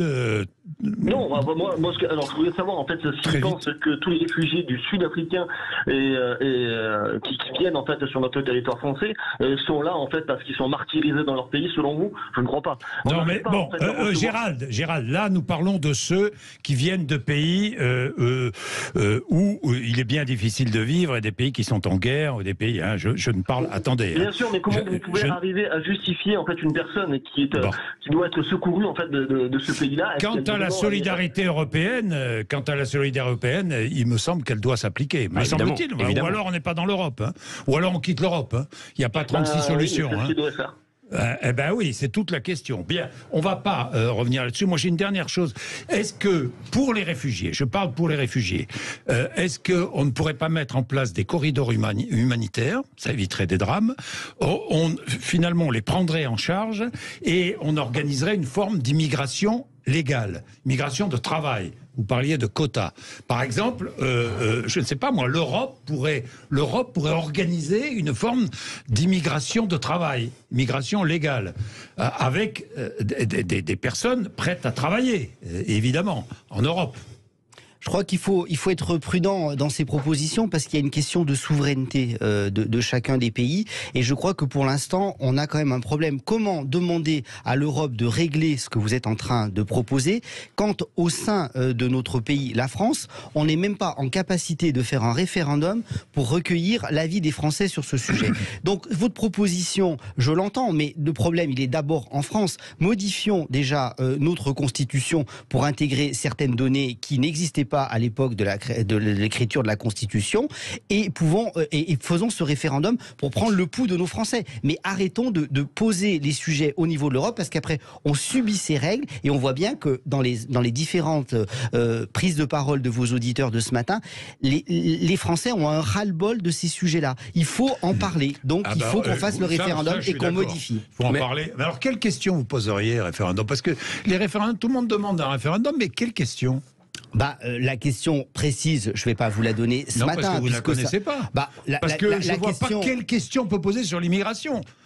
Alors allez-y, mais quelle question? La question qui est quand même assez basique, mais est-ce que vous voulez toujours plus d'immigration subie ou est-ce que vous voulez davantage d'immigration choisie et organisée? Je pense que ça c'est une question parce que on ne va pas nous faire. C'est ce que je vous dis. Organiser une immigration légale. Avant de l'organiser et de prendre des règles européennes qui s'imposeraient une fois de plus à la France, modifions notre constitution, votons les lois dans le Parlement. Et ensuite, dialoguons aussi avec nos partenaires européens. Kevin Mauvieux, très vite, et ensuite Aurélien Taché, ensuite nous passons à autre chose. Je vais essayer de faire très vite, mais il y a 3 points. Le premier point, vous posez la question des corridors humanitaires, d'une immigration. Bon, je pense je parle d'une immigration de travail strictement encadrée. Non, mais évidemment. Avec un travail dans les pays d'origine ou dans les pays comme la Tunisie ou autres où les réfugiés arrivent. Est-ce que ce que vous entendez par là, est-ce que ce sera bien entendu dans les pays de partance, entre guillemets, de départ? C'est pas sûr. Donc il y a un risque à ce niveau-là. Et puis, deuxième, parce que vous m'avez dit de faire vite, mais deuxième élément, il y a l'élément de la souveraineté des nations. Enfin, j'ai l'impression qu'on est en train de mettre complètement de côté la souveraineté des nations. C'est l'Europe qui doit décider qui accepte qui, à quel moment et où. La souveraineté des nations doit d'abord primer. Et enfin, le référendum, on est pour depuis longtemps, nous, au Rassemblement National. C'est dommage que les LR n'aient jamais fait. Alors la question, je ne vais pas vous la dire comme ça parce que je l'ai pas en tête. Non, mais attendez, Monsieur Bourdin, la question, elle existe, mais je ne vais pas vous la dire parce que je ne l'ai pas en tête. Vous allez sur M la France, vous avez le programme de Marine Le Pen. Dans son programme, la question, elle est déjà rédigée avec le texte qui est déjà rédigé qui va avec. Je ne vais pas vous la dire parce que je ne l'ai pas en tête mot pour mot. Je ne voudrais pas qu'on m'accuse de déformer la question proposée. Mais la question, elle existe déjà, elle est dans le programme. Vous allez sur le site de M la France de Marine Le Pen. Pour ou contre l'immigration. Vous avez la question. Mais c'est pas si simple que ça, parce qu'on a le projet derrière. Il faut que la question elle aille avec le projet. Mais ça, je suis d'accord avec vous. Il faut que la question aille avec le projet. On peut pas poser une question avec vous pour ou contre. C'est pas possible. Mais c'est pour ça que je veux pas vous donner la question.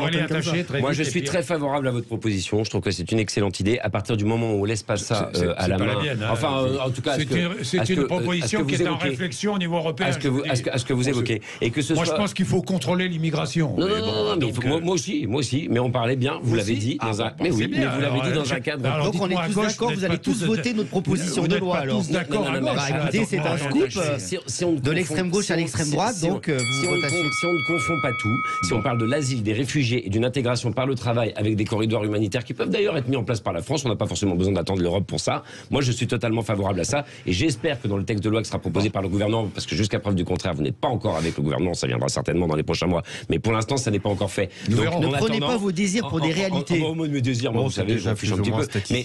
Mais ce qui est dit, les titres de métier en tension et la fin du délai de carence de 6 mois pour le travail aux demandeurs d'asile, moi, je le dis ce matin à votre antenne, Jean-Jacques Bourdin, si ça figure dans le projet de loi de M. Darmanin, je voterai ça. Oui. Vous le voterez. Oui. Bon, d'accord. Bon, dites-moi, est-ce que Marlène Schiappa, je change complètement de sujet, est-ce que Marlène Schiappa peut encore rester au gouvernement, Kevin Mauvieux? C'est pas à nous de décider. Je vais vous donner ma position personnelle. Oui, mais allez-y. Ma position personnelle, c'est que Mme Schiappa est de plus en plus en difficulté et j'ai de plus en plus de mal à lui donner crédit au gouvernement. Parce que la situation est grave. On a un dossier pourri, il faut dire le mot tel qu'il est. On a un dossier pourri qui est en train d'émerger, qui se base sur un fait divers effroyable. C'est quand même le point de départ, un fait divers effroyable. Et je regarde un peu ce qui se passe dans la commission d'enquête au Sénat. Et je vois Marlène Schiappa qui de plus en plus se dédouane. Sur son cabinet. Mais sur son cabinet. Et je trouve ça quand même très grave, parce que Marlène Schiappa, elle est responsable de son cabinet. Elle donne les consignes, elle donne les ordres, elle suit les dossiers, théoriquement, si elle travaille. Donc c'est quand même assez particulier de se défausser comme ça. Est-ce que si demain j'ai un amendement qui est un peu bancal et dont dans la presse on me reproche d'avoir fait cet amendement, est-ce que je vais dire non, c'est mon collaborateur, j'étais pas au courant, j'étais pas là le jour où il l'a écrit? Non, je suis pas certain. Yannick Noder. Moi, je crois surtout que c'est une dossier de plus qui va encore éloigner les Françaises et les Français sur la responsabilité. C'est une forme d'antiparlementarisme, c'est une forme de perte de confiance par rapport à nos dirigeants. Et je dirais que c'est un élément de plus. Je pense que les Français qui se lèvent le matin, qui travaillent, qui veulent faire confiance en leurs dirigeants, souhaitent pas des dirigeants qui, en pleine période de retraite, vont poser dans Playboy et qui, au décours du drame... Poser dans Playboy, c'est son problème. Non, mais d'accord, mais c'est quand même une image. Mais là, il s'agit d'argent public. Excusez-moi, c'est beaucoup plus important l'utilisation de notre argent que poser dans Playboy. Mais ce n'est pas ça. Ce n'est pas ça. C'était pour cacher le faux Marianne quand même. Ce n'est pas ça quand les Français n'attendent pas ça de leur ministre. De notre argent. Mais enfin, quand vous élisez, quel que soit votre choix du vote, et quand vous vous rendez aux urnes pour élire votre représentation nationale ou votre gouvernement, enfin via un président de la République, quel que soit le choix, c'est pas que pour les ministres derrière ne tiennent pas leur fonction.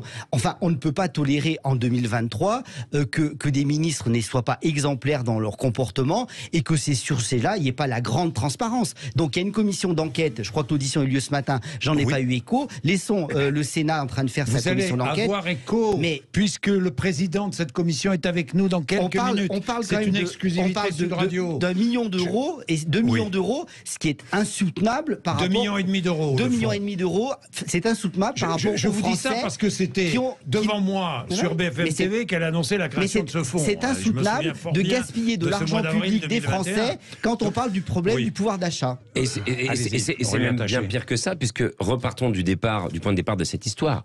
Le terrible assassinat de Samuel Paty. Ce fonds est créé normalement pour effectivement voir comment on peut lutter contre la radicalisation, et c'est très bien. Sauf que quand on voit un peu le niveau du travail de Mme Schiappa et de ses équipes sur ce sujet, qui consiste à dire finalement on va faire créer des associations ex nihilo, c'est ce qui s'est passé. Et elle règle ses comptes avec les SOS Racisme. C'est ce qui s'est passé. Il y a eu 5 ou 6 réunions de travail en amont de l'appel à projet où M. Sifaoui était reçu par M. Jallet et Mme Schiappa, le directeur de cabinet de Mme Schiappa, M. Jallet. Ils ont quasiment monté le dossier, ils ont quasiment créé l'association avec lui. Donc maintenant qu'on nous explique qu'elle n'était pas au courant, c'est quand même une énorme blague. Et 350 000 € pour 6 vidéos YouTube qui ont fait 50 vues, c'est ça l'hommage qu'on rend à M. Paty, c'est ça la lutte contre la radicalisation en France. Mme Schiappa devrait être partie depuis longtemps, c'est une honte. Qu'elle pose dans Playboy ou pas, moi je m'en fiche. Par contre, la mémoire de Samuel Paty, la lutte contre la radicalisation qui peut donner lieu à des échanges vifs, et j'ai souvent été pris dans ces échanges-là. Je trouve que encore aujourd'hui, qu'on ait une ministre en exercice après ce qui s'est passé sur cette question-là, est un véritable scandale démocratique. Malheureusement, le président de la République n'a plus l'air d'être ému par rien. rien. Il peut avoir des incompétents, des gens malhonnêtes dans son gouvernement. Ça a l'air de ne pas le toucher. C'est quand même très grave pour la démocratie française. Bien, à tout de suite pour un troisième sujet. Vous êtes sur Sud Radio. Merci, 11h46. Sud Radio Parlons Vrai chez Bourdin, 10h30, 12h30, Jean-Jacques Bourdin. Il est 11h49. Dites-moi, Aurélien Taché, vous qui êtes élu Europe Écologie Les Verts. Tout à fait. Hein, est-ce que vous cautionnez une élue l'intervention d'une élue Écologie Les Verts avec tous ceux qui sont allés détruire la serre des maraîchers nantais et notamment cette expérience formidable des maraîchers nantais qui vise à mieux connaître les besoins en eau des cultures pour mieux utiliser l'eau et à mieux connaître les effets des engrais. Moi, j'aimerais comprendre. Alors, je ne veux pas me défausser, mais je ne connais pas l'histoire exacte dont vous parlez, Jean-Jacques Bourdin, ni de nous. Oui, c'était à Nantes. Ça s'est passé à Nantes dimanche dernier. Mais bon, de toute façon, moi, je ne suis pas à la destruction de rien du tout, hein, qu'on soit clair. En revanche, ce que je vois aussi, c'est que vous avez quand même, chez les militants écologistes aujourd'hui, une forme de persécution des militants écologistes. Marine Tourdelier et Sandrine Rousseau... Ce ne sont pas les persécutions. Non, mais je voudrais quand même évoquer aussi... Ce sont des violences contre les maraîchers. Je viens de vous dire que je les condamnais. Je viens de vous dire que je condamnais ces violences. Mais est-ce qu'on peut aussi parler de Madame Tourdelier et de Madame Rousseau qui se font insulter par des vignerons alors qu'elles viennent juste discuter, échanger sur la manière dont on peut faire évoluer notre agriculture? Vous savez ce qui est paradoxal pour nous les écologistes, c'est que je crois qu'on est peut-être les partis qui s'intéressons et qui aimons le plus les agriculteurs, mais la discussion est visiblement encore un peu compliquée. Vous aimez les agriculteurs, vous allez détruire leurs serres. C'est l'amour vache. Vous les aimez, on peut le dire. Pardon, Jean-Jacques Bourdin, moi j'ai rien été détruire et je viens de vous dire que je condamnais les destructions. Ce sont les soulèvements de la terre. Est-ce qu'il faut dissoudre? Non, il ne faut pas dissoudre les soulèvements de la terre, il faut un excellent travail. Il faut condamner. Non, mais d'une manière générale, il y a 35 000 personnes dans les soulèvements de la terre, on ne va pas réduire à cette affaire nantaise. Mais par contre, sur cette affaire nantaise, s'il y a eu destruction de biens et s'il y a eu destruction de quoi que ce soit, eh bien je le condamne à votre antenne sans réserve. Mais j'aimerais aussi que parfois, mes collègues, la classe médiatique, politique d'une manière générale, disent quand même que oui, et aujourd'hui, les écologistes sont très souvent, et souvent des femmes, parce que nous avons beaucoup de femmes élues et c'est une fierté, sont très souvent malmenées, persécutées par un certain nombre de personnes. Kevin Mauvieux. Alors déjà, pour répondre à ça, si on prend l'exemple de ce qui s'est passé avec Sandrine Rousseau qui s'est fait insulter, vous regardez mon Twitter, je condamne l'insulte. Eh ben merci, cher Donc, collègue. Bravo. Je condamne l'insulte. C'est pas une solution. Toutefois, c'est sûr que aller insulter Sandrine Rousseau, je condamne l'insulte, mais je condamne aussi ce qu'on retrouve souvent du côté des écolos et notamment de Soulèvement de la Terre, c'est-à-dire la violence à l'égard des agriculteurs. Parfois, souvent même d'agriculteurs qui sont de bonne foi et qui font de bonnes recherches. On balance de la peinture sur des tableaux. Enfin, il y a tout un tas de choses qui sont faites qui, au final, donnent envie à ces personnes-là, je parle des agriculteurs, aux gens qui font ce métier-là. Quand vous avez Sandrine Rousseau qui vient vous voir, peut-être même sans prévenir, je ne sais pas le contexte, je ne sais pas comment ça s'est passé. Quand vous avez Sandrine Rousseau qui vient vous voir de façon un peu cavalière comme ça sur votre champ et que vous savez que quelques semaines avant, il y a eu Sainte-Soline, qui a eu l'histoire de la serre, etc. Comment vous voulez accueillir Sandrine Rousseau de façon apaisée? Mais vous ne pouvez pas accueillir Sandrine Rousseau. J'étais moi à Sainte-Soline. C'est une simple manifestation pour effectivement s'opposer à l'appropriation privative de l'eau. On a quand même le droit de dénoncer ça quand on est écologiste. Sinon ça sert à rien avec des armes. Mais avec des armes. Des armes, non. Attendez, s'il vous plaît.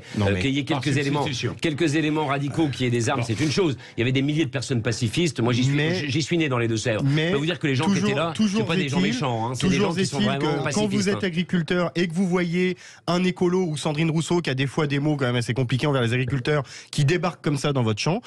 La violence, je l'ai condamnée. On n'a pas à traiter de cette façon-là, que ce soit une femme ou un homme d'ailleurs. On n'a pas à traiter un élu de la République de cette façon-là. Mais je me mets dans la peau de l'agriculteur et je peux comprendre la crainte, la peur et la tension. Non, mais je crois que je vais essayer de faire la synthèse finalement avec mes deux collègues. Je crois qu'il y a un sentiment de ras-le-bol particulièrement des agriculteurs pour cet agribashing ambiant permanent qui sème le vent, récolte la tempête. Sandrine Rousseau, je suis complètement d'accord. Il faut condamner quand elle est insultée ou autre. Mais il faut qu'elle arrête aussi en permanence d'avoir un avis, surtout quand je vois en commission des affaires sociales comment elle traite l'agriculture. Est-ce que Marine Tondelier, qui est patronne de votre parti, n'a pas condamné ce qui se passait à Nantes? Écoutez, je découvre l'histoire ce matin avec vous, donc je ne peux pas répondre là-dessus. Moi, je vous le dis. Mais en tout cas, il y avait même une élue députée de votre groupe qui était avec les soulèvements de la terre qui ont détruit la serre des maraîchers. Mais c'est récurrent. Mais déjà, je pense qu'il y a un problème d'incarner la fonction de député. Les députés, et je pense que c'est bon de le rappeler, notamment au groupe écologiste, doivent aussi, il y a des droits de réserve et des devoirs. On ne doit pas aller, quand on est député, dans des manifestations interdites. Non, mais c'est pas des manifestations interdites. Et on ne doit pas participer. Et on ne doit pas participer à tout mouvement écologiste qui peut dériver. Il faut quand même respecter. Et je reviens sur mes agriculteurs. Les agriculteurs, ils en ont marre de cette intelligentsia parisienne qui leur dit comment il faut vivre, comment il faut gérer leur exploitation. Et ce qui les gens, ils en ont aussi marre de mourir des pesticides. On est d'accord. Et quand vous voyez la Cour des comptes qui reprend ces sujets-là, mais on devient fou. Il faut que. Et moi, je suis très étonné de voir qu'il n'y ait pas eu l'unanimité contre le Mercosur que nous avons voté l'autre soir. Et je trouve Mercosur, pardon, qu'est-ce que je raconte ? Mercosur pour vis-à-vis de ces sujets-là. Les écologistes ont voté pour. C'est quand même assez étonnant de le voir quand même ce groupe parlementaire vent debout contre l'environnement et de ne pas aller contre ce traité de libre-échange. Pas le groupe écologiste. Et de ne pas voter contre ce libre-échange qui est relativement destructeur pour la planète. Évidemment. Et qui ne fait pas le beurre de nos agriculteurs. Sur les agriculteurs, encore une fois, arrêtons de dire que les écologistes sont dans l'agribashing. Les écologistes sont ceux. Moi, j'ai fait la campagne. Non, mais même Europe Écologie, les Verts, on est les premiers à dire qu'il faut plus d'agriculteurs en France. On est les premiers à dire qu'il faudrait installer. Rappelez-vous, c'était dans la proposition de Yannick Jadot de faire des fermes communales, de mettre de l'argent pour que les jeunes s'installent et puissent faire des exploitations agricoles. Nous sommes simplement contre les pesticides, l'agriculture productiviste, celle qui fait du mal à la terre et aux gens. Je suis médecin, je suis contre les pesticides, mais n'appliquons pas des règles à nos agriculteurs alors on applique des règles aux agriculteurs, donc on perd en productivité et on permet l'importation de produits qui eux-mêmes n'ont pas cette restriction sur les pesticides. Subventionnons. C'est un scandale. Réorientons la PAC, subventionnons le bio, le maraîchage, la permaculture, des choses qui sont des agricoles des écologistes, on la connaît bien. C'est-à-dire que c'est des petites exploitations pour nourrir localement. Mais il faut quand même que la France retrouve son rôle nourricier. Oui, Kevin Mauvieux, juste pour conclure. En quelques mots, pour conclure sur le sujet, en réalité, pour revenir à la base du problème, le problème de l'accueil de Sandrine Rousseau, etc., c'est qu'aujourd'hui, il y a un écoterrorisme, c'est une réalité qui naît. Si, il y a un écoterrorisme. Il y a un écoterrorisme qui naît en France. Il y a un terrorisme qui est fait envers les agriculteurs. Et le problème aujourd'hui, c'est que les Verts, les écolos. Le problème, c'est que les Verts et les écolos. Le problème, c'est que les Verts et les écolos, qui on a tué. Le problème, c'est que les Verts et les écolos aujourd'hui ne condamnent pas l'écoterrorisme, et c'est là où les agriculteurs, quand ils accueillent Sandrine Rousseau, ont du mal. Les groupes violents qui sont en marge de votre parti. Merci, 11h56. Merci d'être venu dans tous les cas. Comme tous les jeudis, c'est passionnant. 11h56, à tout de suite. Je vous précise que nous recevons Claude Raynal, sénateur de la Haute-Garonne et président de la commission d'enquête sénatoriale sur le fonds Marianne. À tout de suite. Sud Radio Parlons Vrai chez Bourdin, 10h30, 12h30, Jean-Jacques Bourdin. Bien, nous allons recevoir dans un instant Claude Raynal, qui devait être présent dans ce studio, mais qui sera au téléphone pour une raison simple, c'est que les sénateurs poursuivent leur travail.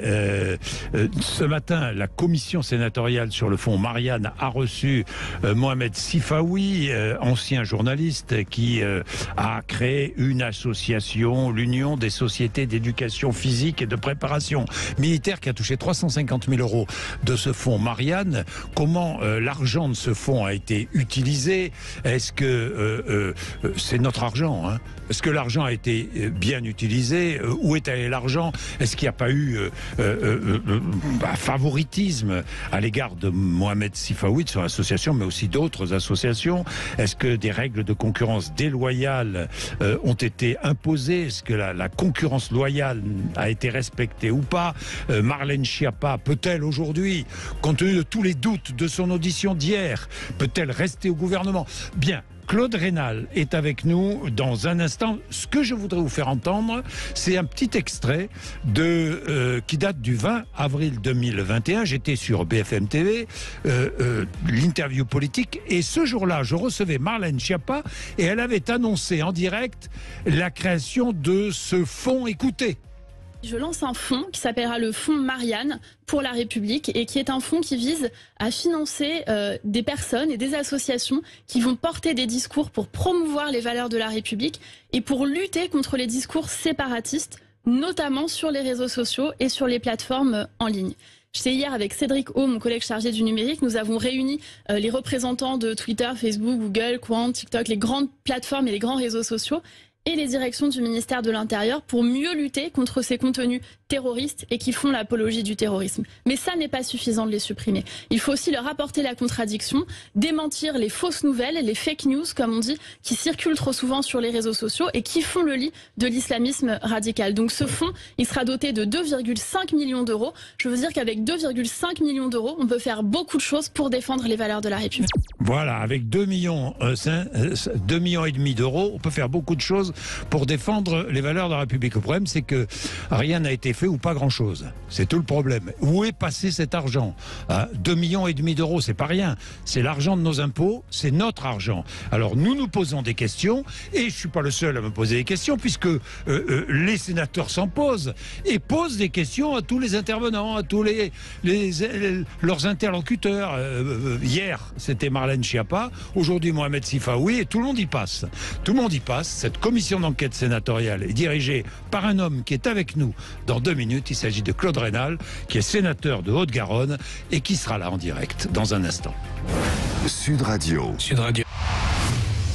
Sud Radio Parlons Vrai chez Bourdin, 10h30, 12h30, Jean-Jacques Bourdin. Bien, il est 12h12, enquête sur le fonds Marianne. J'ai diffusé l'extrait il y a quelques minutes. C'était le 20 avril 2021. Marlène Schiappa était avec moi sur BFM TV et annonçait la création de ce fonds de 2,5 millions d'euros. Où est passé l'argent? A-t-il été bien utilisé? Eh bien, c'est la question première que se pose la commission d'enquête sénatoriale présidée par Claude Raynal. Et j'avoue que, et pour suivre un peu les auditions, le travail fait par cette commission est formidable. Claude Raynal, bonjour. Bonjour, monsieur Bourquin. Merci d'être avec nous. Vous êtes sénateur de Haute-Garonne. Vous présidez cette commission d'enquête sénatoriale. Vous n'êtes pas avec nous parce que ce matin, vous avez auditionné Mohamed Sifaoui, qui préside l'une des principales associations mises en cause, enfin, sur lesquelles on s'interroge. Dites-moi, Claude Raynal, moi, je me pose une question toute simple, et c'est la question que vous posez, j'imagine. Est-ce que notre argent, ces 2,5 millions d'euros, cet argent a été bien utilisé? A-t-il été utilisé? Et a-t-il été réparti de façon honnête? Ce sont les questions que vous posez, j'imagine. Oui, et puis ce sont des questions très différentes.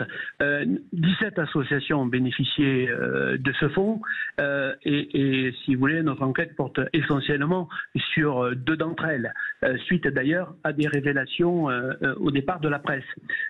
Et donc, ce qu'il faut bien séparer, c'est le fait que nous avons un certain nombre d'associations, sans doute une quinzaine, qui ont fait leur travail correctement, qui d'ailleurs travaillaient pour l'essentiel déjà avec le ministère de l'Intérieur sur ces questions-là, qui sont des questions difficiles, et le faisaient correctement. Par contre, il y a eu la volonté de changer un peu de paradigme et de passer d'une action qui était une action sur le terrain, auprès des associations, auprès des jeunes, pour passer finalement sur le discours, sur les réseaux sociaux. Et là, c'est d'autres compétences, et il a fallu finalement, en urgence, faire monter 2 projets de 2 associations à des niveaux financiers très significatifs, et ces 2 projets, malheureusement, n'ont pas eu les résultats escomptés. Donc il y a, si vous voulez, sur les 2 millions d'euros qui ont été donnés en réalité, il y a une problématique sur à peu près 700 000 euros. Voilà, 700 000 euros. Alors, parmi ces 2 associations, il y en a une qui est l'association montée par Mohamed Sifaoui, ancien journaliste, qui s'appelle l'Union des sociétés d'éducation physique et de préparation militaire. Une association qui a été très vite montée, si j'ai bien compris, Claude Raynal, c'est cela? Vous avez entendu Mohamed Sifaoui ce matin? En réalité, celle-là, elle a plus d'un siècle, mais par contre, elle était en sommeil depuis quelque temps, et elle a été réactivée à travers ce projet porté par Mohamed Sifawi. D'accord. Et elle a été réactivée après l'annonce de la création du fonds, hein? Non, avant. C'est-à-dire, et c'est un des sujets évidemment de difficulté, c'est que pour avoir des gens qui répondent sur cette question très particulière de la réponse en ligne, eh bien, il a fallu initier des projets, et donc le ministère a lui-même sollicité Monsieur Sifawi, qui avait un discours qui leur semblait convenir. En tout cas, il a été sollicité pour finalement porter un dossier. Et en réalité, c'est pas l'association. L'association, elle n'est, je dirais pas un prête-nom, mais elle porte un dossier qui est réellement porté par M. Sifawi. Oui, par M. Sifawi lui-même et pas par l'association. Je comprends très bien. Mais dites-moi, Claude Raynal, est-ce que il y a eu favoritisme? C'est la question que vous posez. Favoritisme à l'égard de Mohamed Sifawi? Dès l'instant où deux associations arrivent et au moins pour l'une d'entre elles est prévenue très en amont de l'idée de les faire participer à ce projet, et c'est vrai aussi d'ailleurs de la deuxième, on peut dire qu'effectivement il y a eu une espèce de presse-foi par l'administration sur ces deux associations. Nul doute qu'elles savaient bien avant la création du fonds qu'elles allaient pouvoir répondre et qu'elles seraient retenues. Et qu'elles allaient pouvoir répondre, qu'elles allaient pouvoir toucher 350 000 €. Hein, que les choses soient claires. Hein. Pour un travail, quel travail a été effectué? Alors, ça dépend. On a deux cas très différents.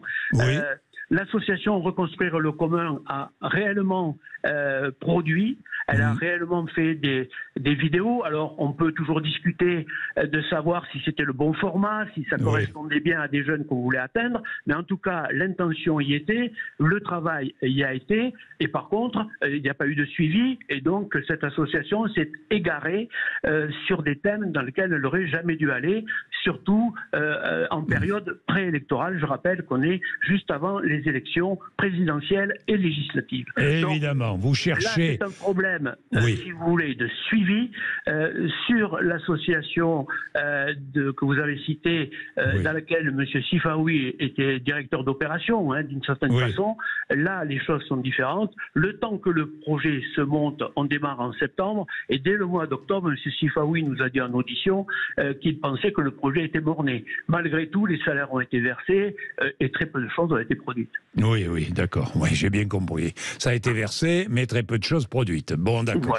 Voilà. Bon, oui, je comprends vos doutes et je comprends vos recherches. Vous cherchez la vérité, la réalité de l'utilisation de fonds publics. Je le rappelle, après un drame qui a ému tout le pays, qui est la mort de Samuel Paty. Parce qu'il faut remettre les choses dans leur contexte, que tout soit bien clair. Vous avez entendu hier Marlène Schiappa, et je vais vous diffuser là, Claude Raynal, juste un petit extrait de ce qu'a dit hier Marlène Schiappa sur sa responsabilité. En ce qui concerne ma responsabilité, je ne me défausse pas, je ne me dérobe pas, je suis là devant vous et j'entends endosser ma responsabilité, toute ma responsabilité, pardon pour la formulation, mais aussi rien que ma responsabilité. Voilà, rien que ma responsabilité. Ça veut dire que elle ne savait pas ce que faisait son cabinet, ses collaborateurs? D'abord, si elle parle de sa responsabilité, c'est parce que je l'interroge, puisque dans les 10 premières minutes de présentation générale, elle n'en parle pas. Donc elle n'évoque même pas qu'elle puisse avoir un bout de responsabilité dans ce dossier. Donc je la fais réagir, et quand elle parle là, dans l'extrait, elle réagit à ma demande en disant vous ne vous sentez pas responsable de quoi que ce soit, et donc on a cette réponse. Donc évidemment qu'il y a une responsabilité générale. D'abord, quand on est ministre, on est responsable de ses équipes, on est responsable de ce que produit son administration, on est responsable de ce que produit son cabinet, surtout lorsqu'il s'agit de répondre à une demande politique, parce qu'il est très clair que le fonds Marianne, c'est avant tout, j'allais dire, une communication et un coût politique. C'est ce qu'elle me disait quand elle était face à moi, annonçant la création du fonds Marianne, hein. Je le rappelle, Claude Raynal. Donc, est-ce que vous avez été convaincu par les réponses de Marlène Schiappa?